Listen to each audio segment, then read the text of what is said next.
Assalamualaikum warahmatullahi wabarakatuh. Selamat pagi dan selamat beraktivitas. Pertama-tama, puji syukur kita panjatkan kehadrat Allah karena atas berkat rahmatnya lah sehingga pada pagi hari ini kita masih bisa menghirup udara yang segar. Alhamdulillah. Tidak lupa pula salawat serta salam kita hanturkan kepada Nabiullah Muhammad Sallallahu Alaihi Wasallam. Sayyidina Muhammad wa ala ali Sayyidina Muhammad. Nabi yang menjadi uswatun hasanah, yang menjadi suri tauladan bagi kita semua. Baik teman-teman, perkenalkan saya atas nama Siska Prastina dari Fakultas Ekonomi dan Bisnis Islam, Program Studi Perbankan Syariah Kelompok 1. Baik, pada video kali ini saya akan membahas beberapa hal mengenai ulumul hadis atau ilmu hadis. Pembahasan pertama mengenai ingkarun sunnah. Pengertian ingkarun sunnah. Ingkarun sunnah berasal dari dua kata yaitu ingkar dan sunnah. Di mana yang kita ketahui bahwa ingkar yaitu artinya penolakan ataupun tidak menerima sesuatu hal.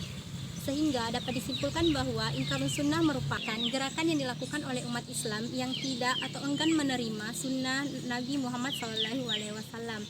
Jadi ingkarun sunnah adalah golongan orang yang menolak kebenaran otoritas kebenaran sunnah sebagai sumber hukum Islam atau sebagai sumber ajaran Islam. Dengan kata lain, bahwa ingkarun sunnah adalah orang-orang atau segolongan orang yang menolak hadis sebagai sumber hukum Islam setelah Al-Quran.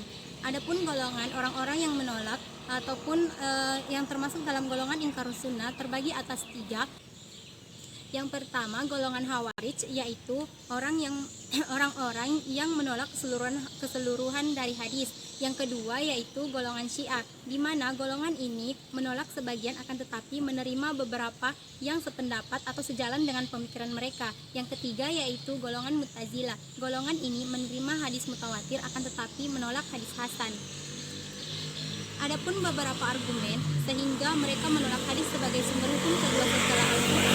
Yang pertama, bahwa Al-Quran merupakan penjelas dari segala sesuatu, sehingga tidak membutuhkan hadis untuk menjelaskannya lagi.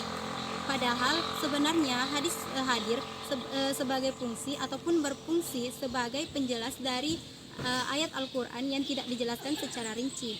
Yang kedua, argumen mereka yaitu bahwa periwayatan hadis sampai ke kita melalui periwayatan yang tidak bisa dijamin kekeliruannya.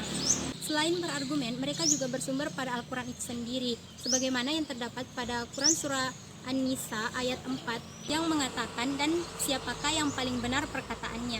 Di sini orang-orang tersebut salah memaknai arti dari ayat tersebut, sehingga senantiasa membandingkan antara Al-Quran dan hadis, padahal kedua saling terkait, yaitu dari Allah Subhanahu wa Ta'ala. Pada pembahasan kedua, kita akan membahas sejarah hadis pada masa Rasulullah dan periode sahabat. Yang pertama, hadis pada masa Nabi Muhammad SAW. Pada periode inilah hadis hadir sebagai sebuah sabda yang akwal, af'al, dan takrir Nabi Muhammad SAW.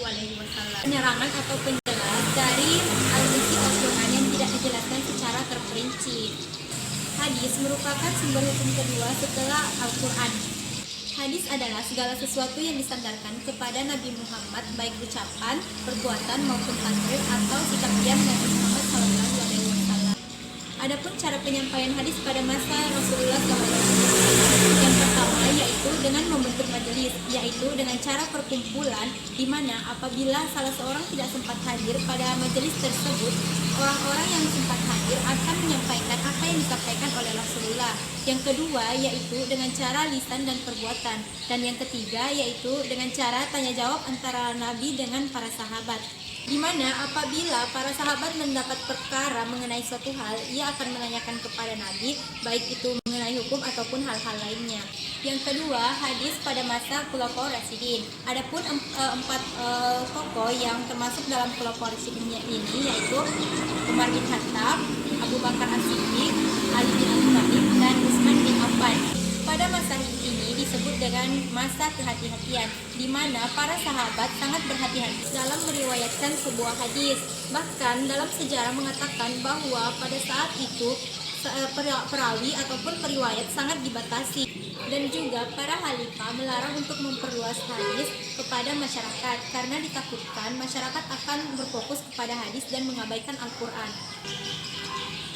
Adapun upaya-upaya sahabat dalam meriwayatkan sebuah hadis, yang pertama yaitu dari mulut ke mulut, di mana pada masa ini belum melalui tulisan.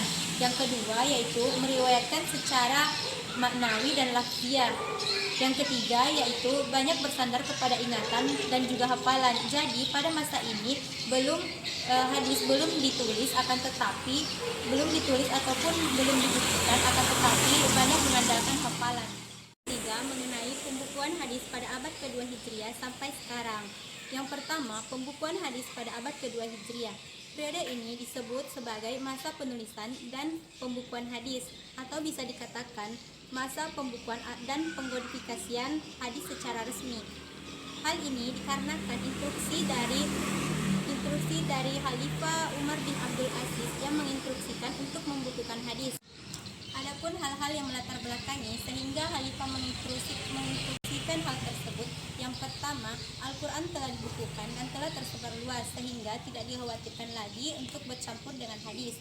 Yang kedua, di mana banyak penghafal ataupun penghafal hadis yang gugur ataupun meninggal dunia sehingga dikhawatirkan hadis hilang sebagai bagian dari agama.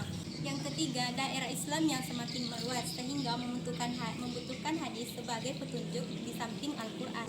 Yang keempat yaitu pemalsuan hadis yang semakin mengkhawatirkan. Bila keadaan demikian terus dibiarkan, maka kelestarian dan kemurnian ajaran Islam dapat terancam. Yang kedua yaitu pembukuan hadis pada abad ketiga Hijriah. Pada masa ini disebut sebagai masa pemurnian ataupun penyempurnaan. Pada masa ini banyak bermunculan buku-buku hadis dan juga tokoh-tokoh hadis serta para kritikus hadis yang memiliki otoritas yang sangat tinggi. Di antaranya yaitu Ahmad bin Hambal dan juga Abu Abdullah Al-Bukhari. Masa ini dimulai pada pemerintahan Khalifah Al-Ma'mun sampai Khalifah Al-Muqtadir. Yang ketiga, pembukuan hadis pada abad ke-4 sampai 6 Hijriah, di mana pada masa ini banyak pengumpulan hadis yang dilakukan secara penukilan, yaitu dengan melihat karya-karya ulama-ulama sebelumnya, dan sedikit saja yang diambil dari usaha mencari dari penghafalnya sendiri. Yang keempat yaitu pembukuan hadis pada masa 6 Hijriah hingga sekarang. Pada masa ini banyak ulama-ulama hadis yang muncul beserta karya-karyanya. Dan adapun karya-karya yang bisa dilihat hingga sekarang ini, yang pertama yaitu Sahihul Muslim, Sahihul Bukhari, Sunan Abu Daud, Sunan At-Tirmidzi, Sunan An-Nasa'i, dan Sunan Ibnu Majah.